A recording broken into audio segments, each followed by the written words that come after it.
O Senhor esteja com vocês. Ele está no meio de nós.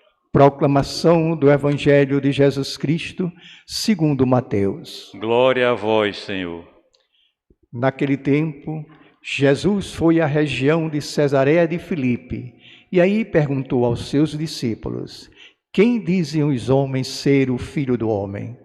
Eles responderam: alguns dizem que é João Batista, outros que é Elias, outros ainda que é Jeremias ou algum dos profetas. E vós, quem dizeis que eu sou? Simão Pedro respondeu: tu és o Messias, o Filho do Deus vivo. Respondendo Jesus lhe disse: feliz és tu, Simão, filho de Jonas, porque não foi um ser humano que te revelou isso, mas meu Pai que está no céu. Por isso eu te digo que tu és Pedro, e sobre esta pedra construirei a minha igreja, e o poder do inferno nunca poderá vencê-la. Eu te darei as chaves do reino dos céus. Tudo que ligares na terra será ligado no céu, tudo que desligares na terra será desligado nos céus. Palavra da salvação. Glória a vós, Senhor.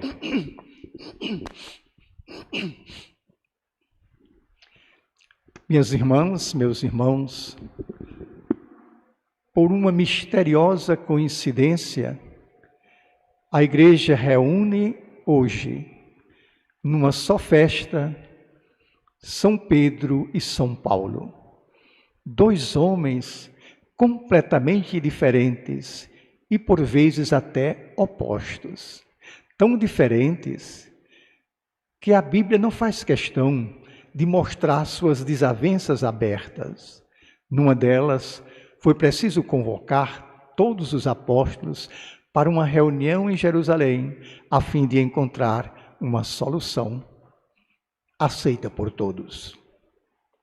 Vejam, os caminhos de Deus são diferentes dos nossos. Ele não vacilou em escolher Paulo, um homem temperamental, para fazer dele o seu maior apóstolo, o mais corajoso, o mais apaixonado, o mais desbravador. Mas não foi Paulo que ele escolheu para colocar como pedra fundamental de sua igreja. Não foi a Paulo que ele entregou essas chaves do reino dos céus, para que no céu seja ligado tudo que for ligado na terra, e seja desligado no céu tudo que na terra for desligado. Para isso, ele escolheu Pedro, um homem tímido, modesto, um humilde pescador. Vejam, os caminhos de Deus são sábios. A expansão do Evangelho precisava de um homem arrojado, destemido, audacioso, que tivesse a coragem de correr mundo e de ir para as terras mais distantes e mais perigosas, para a Grécia, para Roma, para a Síria, para a Acaia e outras terras mais. Precisava de um homem louco, e aí está Pedro, ou melhor, aí está Paulo à disposição. Mas a construção das primeiras comunidades cristãs precisava também de um homem manso e humilde de coração. O homem com o dom de atrair, de cativar, de unir as pessoas justamente pela mansidão e pela simplicidade. Virtudes que convencem, virtudes que comovem e que dá sabor à convivência humana. Os caminhos de Deus são únicos. Ele não faz nenhuma distinção entre as pessoas quando encontra amor sincero e pureza de intenção.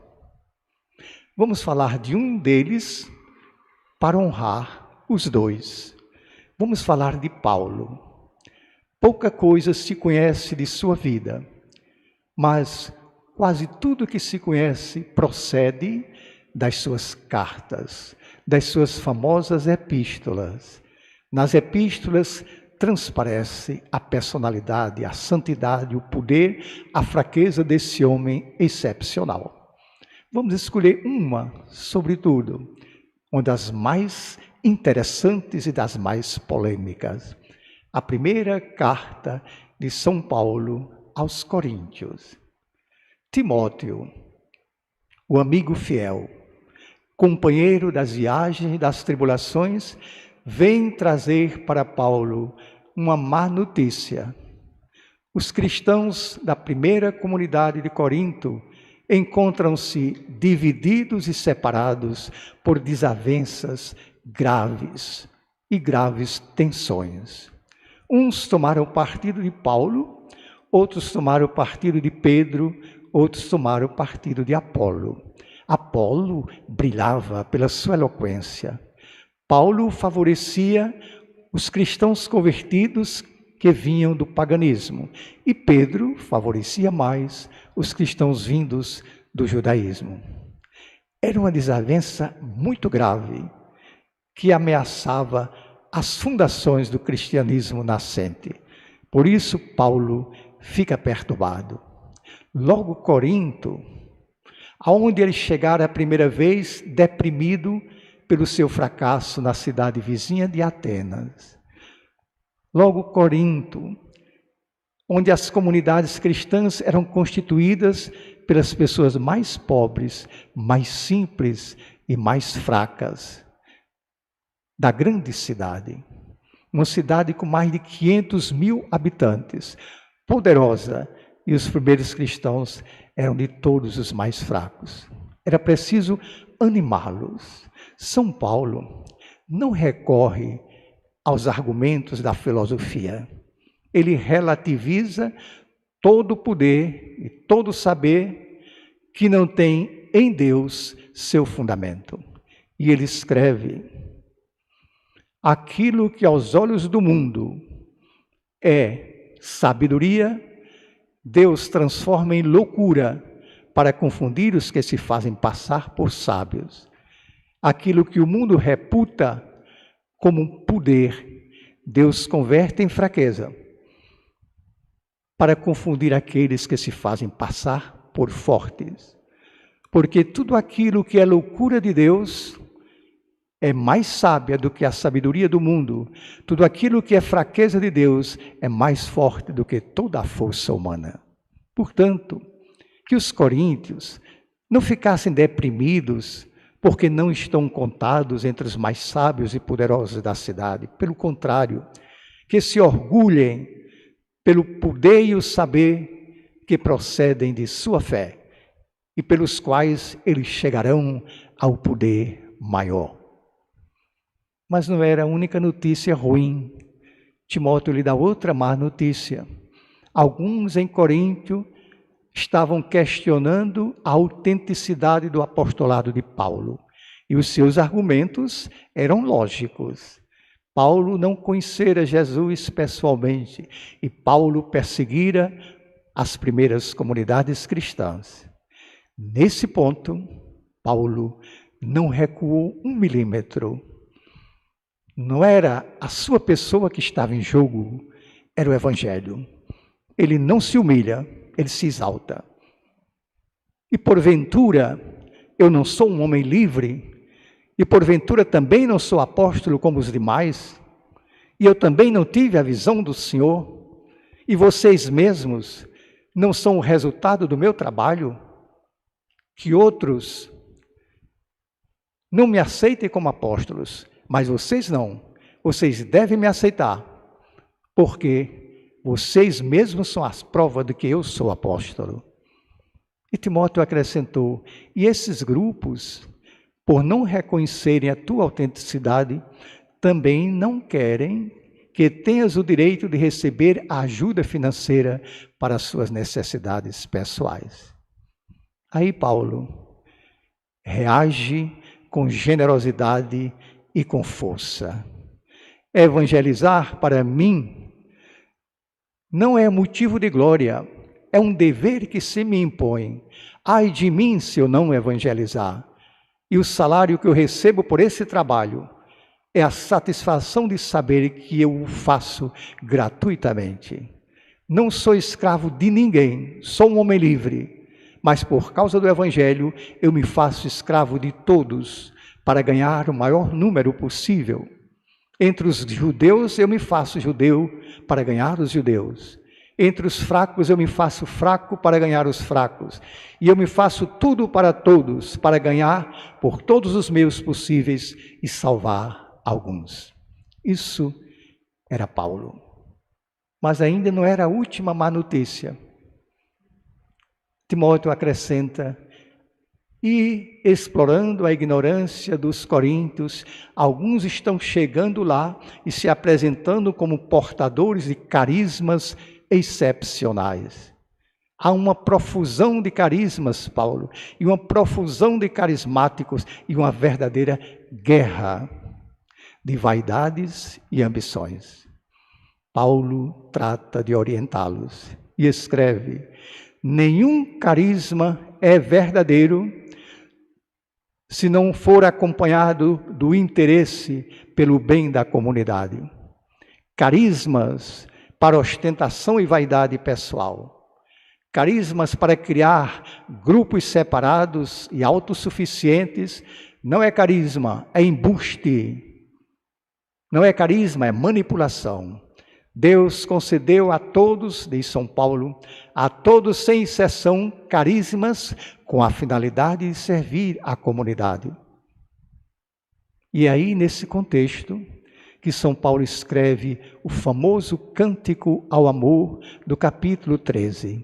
Ainda que eu fale em línguas dos anjos e língua dos homens, ainda que eu manifeste sinais extraordinários de fé, ainda que eu remova montanhas, ainda que eu tenha o dom da profecia, ainda que conheça toda a ciência e todo o mistério, e que eu distribua meus bens com os pobres, se eu não for motivado e animado pelo amor, nada disso vale coisa alguma. Minhas irmãs e meus irmãos, e São Paulo, por isso, continua dizendo aos seus companheiros da comunidade: todas essas razões mostram que ninguém tem motivo de se gloriar, porque nós somos um corpo único, escreve na mesma epístola, e nesse corpo só tem uma cabeça, que é Cristo. Nós outros, todos nós, somos membros uns dos outros, bebemos da mesma fonte, bebemos do mesmo Espírito. Por isso, quando um sofre, todos sofrem, quando um se alegra, todos se animam. E ninguém pode dizer ao outro: eu não preciso de você. São Paulo mesmo confessa: quanto a mim, se eu tiver que me gloriar, que seja das minhas fraquezas.